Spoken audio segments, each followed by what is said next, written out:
David! David! Victoria's voice pierced through the walls of the luxury penthouse. Where the hell are you?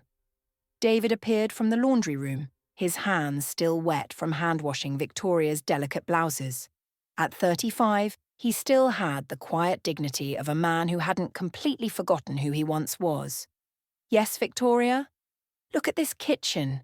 Look at it. She swept her manicured hand across the pristine marble countertop. Do you see this water drop? This single drop of water? My friends are coming in 30 minutes, and you leave water drops everywhere like some incompetent fool. I was just about to.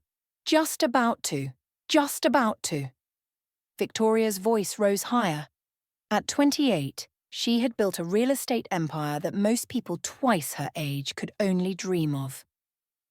And she never let anyone forget it, especially not her husband. You have one job, David. One. While I'm out there making millions, closing deals, building an empire, all you have to do is keep this house clean, and you can't even do that. David grabbed a cloth and wiped the counter silently.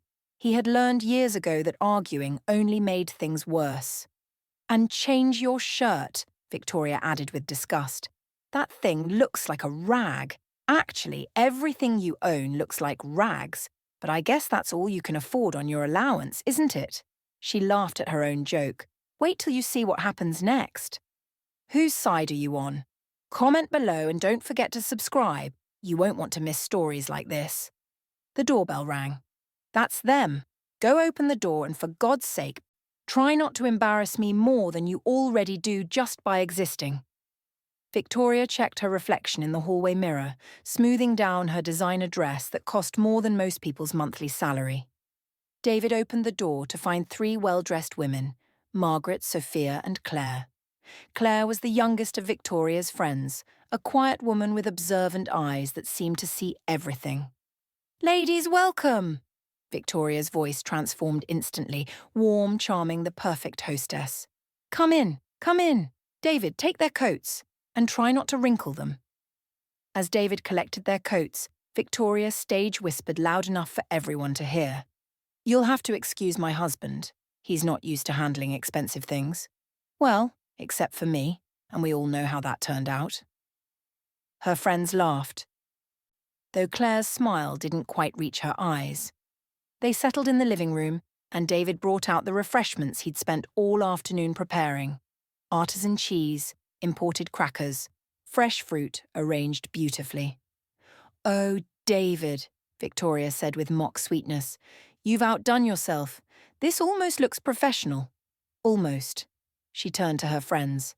I keep telling him he should get a job at a catering company. At least then he'd be earning something instead of living off my success like a parasite. David's jaw tightened, but he said nothing.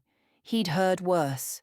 David, wine! Victoria snapped her fingers. And don't pour too much. These bottles cost more than your entire wardrobe. Actually, they cost more than everything you own combined. As David poured the wine with steady hands, Claire watched him carefully. She noticed the quiet dignity in his movements, the way he maintained his composure despite the constant assault on his character. Most of all, she noticed the sadness in his eyes, the look of a man who had forgotten his own worth. Thank you, David, Claire said softly when he poured her glass. Their eyes met briefly, and something passed between them. Recognition, perhaps. Understanding. Don't encourage him, Claire, Victoria laughed. He might start thinking he deserves praise for doing the bare minimum. David, you can leave now. Go clean something. The bathroom probably needs scrubbing. David nodded and left the room. Honestly, Victoria continued, her voice carrying down the hallway. I don't know what I was thinking when I married him. He was an architect once. Can you believe it? Had all these big dreams about designing buildings. I told him to quit and support my career instead, and look what happened. Turns out he was better suited for housework anyway. Some people are just born to serve. The other women laughed, but Claire remained quiet, her mind replaying the humiliation she'd just witnessed. Over the next hour, every time David entered the room, Victoria found a new way to demean him. When he brought fresh appetizers, finally. What took you so long? Were you handcrafting each cracker? When he adjusted a napkin, "Don't hover, David. You're like a ghost haunting my success." When he asked if anyone needed anything, "We need you to stop interrupting girl talk. Go find something useful to do." Actually, scratch that. Go find something to do. Useful is probably beyond your capabilities. Each comment drew laughter from Margaret and Sophia. But Claire wasn't laughing anymore. She was watching David's face, seeing the micro-expressions he thought he was hiding. The flash of pain, the tightening around his eyes, the way he physically seemed to shrink under the weight of his wife's words. When the evening finally ended and the women left, Claire couldn't stop thinking about what she'd witnessed. This wasn't her first visit to Victoria's home. She'd seen this pattern before, but tonight something had shifted inside her. Tonight she decided that someone needed to remind David that he was still human. The following week, Claire, accidentally, encountered David at a small cafe near Victoria's office building. He was sitting alone with a cup of black coffee and a library book about architecture. "David," she said as if surprised. "What a coincidence." He looked up, startled. "Claire, hi. May I join you?" He hesitated, then nodded. They talked, really talked, for the first time. Claire learned that David hadn't chosen to quit architecture. Victoria had convinced him that her career needed his full support at home. He'd believed it would be temporary. That was 6 years ago.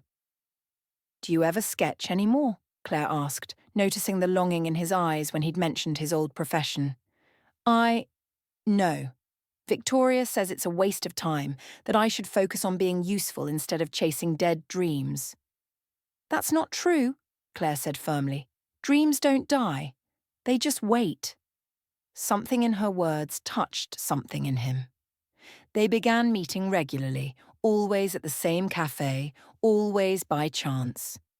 Claire learned more about David's life, how Victoria controlled all the money, giving him barely enough for necessities, how she'd isolated him from his old friends, how she ridiculed him in public so often that he'd stopped going to social events. "You deserve better than this," Claire told him one day. "You deserve to be treated with respect." "I don't know what I deserve anymore," David admitted quietly. Claire reached into her purse and pulled out $200. "Take this." "I can't." "You can. Buy yourself some new clothes, get art supplies, take yourself to dinner somewhere nice. Remember what it feels like to be human." David stared at the money, tears forming in his eyes. When was the last time someone had shown him kindness without expecting servitude in return? He took the money. Over the following months, Claire continued supporting David, financially and emotionally. She paid for an online architecture course, bought him a professional sketchpad and pencils, encouraged him to dream again. Meanwhile, Victoria remained oblivious. Her cruelty escalated. At a dinner party with investors, she introduced David as my husband. It's hard to tell the difference these days. At a charity gala, she made him stand by the coat check where he belongs, with the hired help. When his birthday came, she forgot entirely and raged at him for expecting special treatment. "You think you deserve celebration. For what? Being mediocre?" Each incident drove David further from her and closer to Claire. Not romantically, not yet, but emotionally. Claire was showing him what partnership looked like, what respect felt like, what it meant to be valued. One evening, Victoria hosted another gathering. This time, she outdid herself. "Ladies," she announced to her friends, "I have an idea. Let's play a game. We each say what our husbands do for a living, and whoever's husband has the most impressive job wins." She looked directly at David, who was serving drinks. "Oh, wait, David doesn't have a job. He's a professional disappointment. I guess I'm disqualified." The room filled with awkward laughter. David's hands trembled slightly as he poured champagne. "Victoria," Claire said quietly, "that's not funny." "Oh, Claire, don't be so sensitive. David knows I'm joking. Right, David? Tell them how much you love these jokes."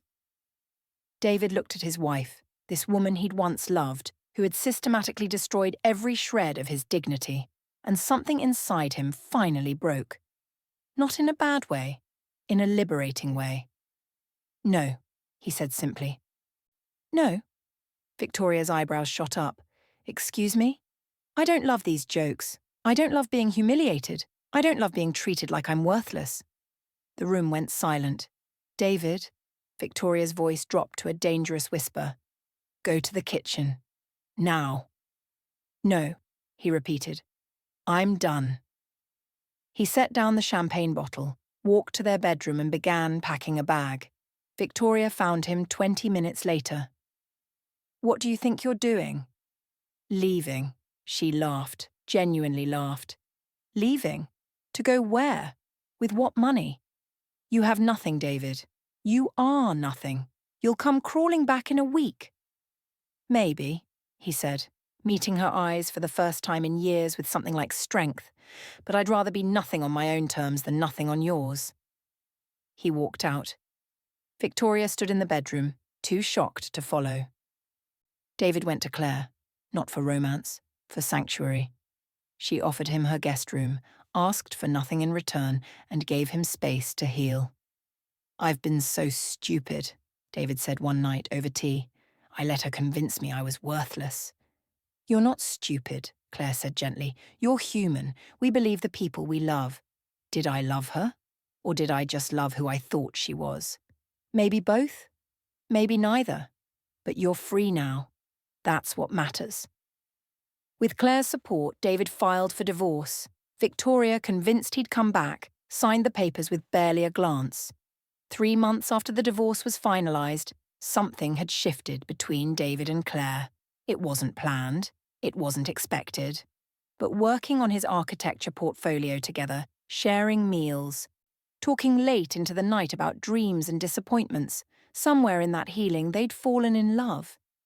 When David finally admitted his feelings, Claire smiled. "I've been waiting for you to see yourself the way I see you."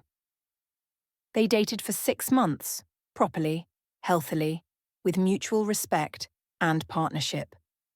When David proposed, it wasn't a question of if she'd say yes, but when. They decided to move to Portland for David's new job at a prestigious architecture firm. His designs, dusted off and updated with Claire's encouragement, had impressed the senior partners. They married quietly, with just close family and friends. They didn't send Victoria an invitation. They didn't need to. But someone sent Victoria a wedding photo. Victoria stared at the photo on her phone.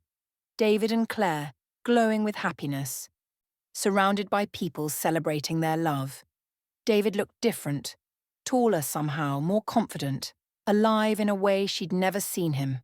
And Claire, her trusted friend, her confidant. Victoria called Claire, her hands shaking with rage. "How could you?" she screamed when Claire answered. "Hello, Victoria." "You stole my husband. You betrayed me." "I didn't steal anything," Claire said calmly. "You threw away a good man because you were too arrogant to see his value. I just had the sense to catch him. He was mine." "He was never yours, Victoria. People aren't possessions. That's something you never understood. I gave him everything, a home, food, clothes. You gave him nothing that mattered. You gave him shame and humiliation and constant reminders that he wasn't good enough. You broke him down piece by piece because it made you feel powerful. I made him. Without me, he's nothing. No." Claire's voice turned firm. "Without you, he's everything he was always meant to be. He just got lost for a while. I'll destroy you both. We're already gone, Victoria. We're in Portland. David's work is thriving. We're happy. Really happy. The kind of happiness you buy with respect and partnership, not money and control." Victoria heard laughter in the background. David's laugh. She hadn't heard him laugh like that in years. Had she ever heard him laugh like that? "I hope one day you learn what we learned," Claire said softly. "That success means nothing if you lose your humanity." "Goodbye, Victoria." The line went dead. Victoria stood in her penthouse, the one that had cost $3 million but had never felt more empty. She looked around at all the markers of her success, the expensive furniture, the original artwork, the view of the city she'd conquered. But the space echoed with loneliness. She tried dating, but every relationship followed the same pattern. She'd start off charming, then slowly the need to control would emerge. The subtle put-downs, the casual cruelty. Men would leave, confused about how someone so successful could be so toxic. Years passed. Victoria's business continued to thrive. Her personal life remained barren. Sometimes late at night she would scroll through social media and see photos of David and Claire, their beautiful home that David had designed, their 2 adopted children. Thanksgiving dinners with friends who looked at them with genuine affection, not fear.